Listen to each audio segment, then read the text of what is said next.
In this video, I'm going to show you how to change canvas size in Photopea. To begin, open your project in Photopea where you want to adjust the canvas. Changing the canvas size is useful when you need extra space around your design or want to resize the working area without stretching your content.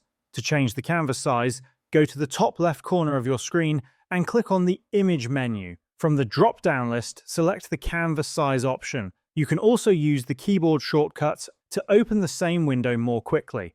Once the canvas size window appears, you will see several options that allow you to control how the canvas is resized. At the top of this window, you can choose the unit of measurement you want to work with. You can select pixels, percentages, centimeters, millimeters, or inches, depending on your project requirements.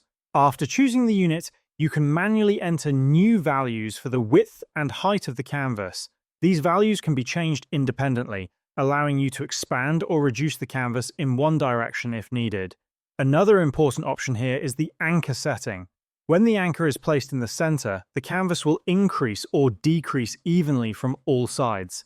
This means the extra space is added around the design equally. However, if you move the anchor to a specific side, the canvas will expand from the opposite direction. For example, placing the anchor at the bottom will cause the canvas to increase from the top when you apply the change. Once you click OK, the new canvas size will be applied instantly. And this is how you can change canvas size in Photopea.